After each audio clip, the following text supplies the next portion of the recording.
Some games are created to be intentionally hard for your average gamer, and yes, I do mean Dark Souls. The reward for finally traversing a frustrating platform level or felling that controller-throwing boss, again Dark Souls, is simply the knowledge that you've done it. Hooray! Other games, meanwhile, are not designed to be as insanely difficult or even to require all that much skill to get through. Should we still manage to suck at these games, however, they may be nice enough to throw us a lifeline, or in some cases, an ultra-rare unlockable you'd actually miss if you were, good. Some of these are fun and interesting and rewarding in a perverse sort of way. Others are in effect a huge badge of shame that would rosy the cheeks of anybody found to have them tied to their accounts. So, under the proviso that you never ever look at my PS4 achievements, my name is Adam Cleary and these are 10 video games that reward you for playing badly. Number 10, The Simpsons Hit and Run. Crazy really that one of the best Grand Theft Auto games of all time is in fact just a Simpsons game, but whatever, let's move on. In a frankly well ahead of its time strategy, developer Vivendi Universal added a skip mission feature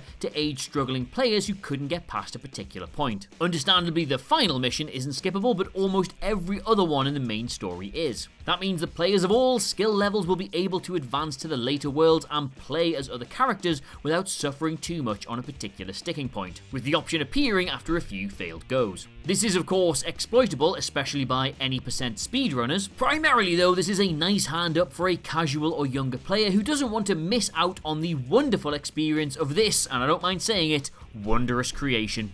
Number 9, Crash Bandicoot 2. It gets forgotten now, but this was genuinely one of the toughest platformers on the original PlayStation to fully complete, thanks in large part to immense difficulty and an excruciating save system. You remember you had to get 3 bonus tokens in a level and then get to the end of the stage, and yeah, no, horrible. The second game simplified things considerably though by adding the save game feature to the home hub. While they didn't make the levels any easier, Naughty Dog did, however, introduce the so-called dynamic difficulty adjustment, which gave struggling players a helping hand. After dying numerous times in a level, the player would be rewarded with an automatic Aku Aku mask upon respawning at their most recent checkpoint, with the number of crates available to them also increasing. Helpful for the game's younger audience, but a kick in the dick for those who wanted to lord finishing it over fellow players.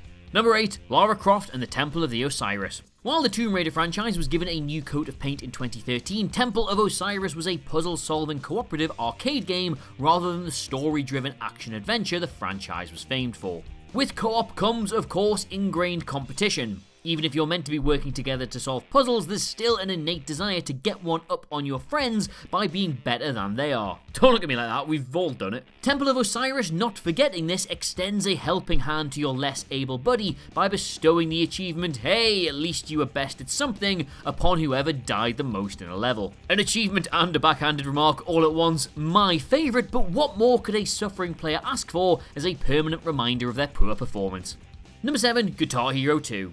In 2005, Harmonix stumbled upon a gold mine with a new gap in the market. People who couldn't really play the guitar but didn't mind mashing buttons on a plastic alternative to make them feel like a rock legend. Guitar Hero successfully spawned a number of sequels and rival titles, but it is Guitar Hero 2 that gave the biggest, withering, patronising smile to players who couldn't quite shred as well as they would have liked. Easy mode was not particularly tricky, hence the name. However, should a player still manage to fail the song by not hitting the dramatically reduced number of notes in time, then they'll be rewarded with an achievement, The Long Road Ahead. It remains, to this day, one of the rarest and most legendary rewards in gaming, and bizarrely, you could only get it if you truly sucked. Number 6, Call of Duty Modern Warfare 2 and 3. Now, it takes a lot to really upset people on Reddit, long hard stare to camera, but the introduction of death streaks in CODs 2 and 3 really wound people up.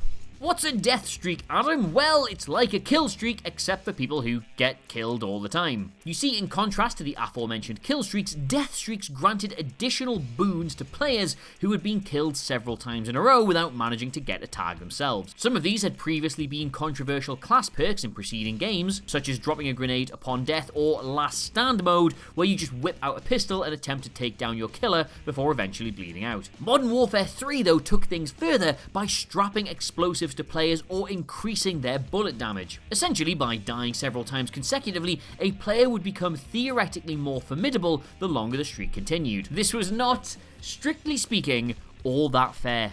Number 5, The Elder Scrolls V, Skyrim. Being the Dragonborn comes with a ton of responsibility, not least becoming Listener of the Dark Brotherhood, Archmage of the College of Winterhold, and Harbinger of the Companions all at once. Basically, give people too much power and they turn out badly. Case in point, I'm the only WhatCulture presenter who does videos on all 6 main channels, and I'm a nightmare. Over the course of your adventuring, settlements will be terrorized by dragons, vampires, or cultists. Naturally, as the big hero, you are expected to save the day and heroically save as many people as you can. However, should you be really bad at this, or dare I say it, deliberately clumsy in the doings, a lot of NPCs are going to die during these battles. Now that does sound terrible, but when the omniscient courier turns up and hands you the inheritance from all your friends who've sadly perished in the conflict, it suddenly seems not so bad. Long story short, if you save everyone, you'll get a lot of thank yous, but if you don't, you'll get a lot of septims, and I know which one I'd rather have. Number 4, Bully. Although Grand Theft Auto Puberty definitely felt like a classic Rockstar game, there were some exclusive mechanics that you'd never have to worry about on the streets of San Andreas. Given that Jimmy is a student, you are, surprise, surprise, expected to attend classes in various subjects, including music, chemistry, and geography. Each class consists of a minigame. Passing them will net you some rewards to use outside of lessons like smoke bombs or romantic interactions, and yep, just recalling my school days, this all checks out. However, in order to fully unlock everything in the game, the player must fail a class 5 times. If you're just hopelessly crap at anagrams and have no sense of timing, you'll probably manage this without even trying. Your reward for being rubbish is, to rub salt in the wound, a dunce cap. Plus, if you're bad enough to be caught breaking the rules on school grounds and can't escape, you'll probably get sent to detention, unlocking yet another minigame. Thing is, full completion cannot be achieved without passing that at least once, so playing badly is actually beneficial if you're aiming for 100%. And I mean, what sort of lesson is that to teach kids? Number 3, Mario Kart. Alright, full disclosure, Mario Kart is on this list under very vocal protest from yours truly. Yes, the game contains power-ups that are integral to its mechanics, and yes, you could view these as rewards, and yes, the further back down the leaderboard you fall, the better they are, but as we all know, this is good. Mario Kart is the ultimate party game because it levels the playing field for everyone involved. You can be winning a race because you're good at the game, or you can be winning a race because everyone else tied themselves up shelling each other on the first corner. Either way, the game isn't going to let you just boringly run away with it. I mean, if you're that good, you're going to survive on a single coin or a banana or something, while everyone behind you arms themselves to the teeth to ruin your afternoon. But don't worry though, if they do dump you back into 9th, you'll get some fun toys of your own. Why society doesn't just work like this is beyond me. Number 2, Final Fantasy 15. It is a truth universally acknowledged that we all wish we could command gods. Lucky for Prince Noctis, he can do just that by summoning deities known as astrals in the middle of combat, once he has been deemed worthy. The downside to this is that the criteria for summoning most of them involves being in peril and close to death. Now, if you're a competent gamer who rarely lets the health of the party drop to a minimum for more than a couple of seconds, the chances of the astrals coming to your aid is far lower than someone who constantly finds himself on death's door. The worse you play, the higher the likelihood one of these celestial behemoths will come to your aid. In fact, many people will spend hours and hours playing this game without ever witnessing Leviathan ascending from the depths of a lake or Titan punching a giant rock tortoise in the face, which is a shame because it's a sight to see.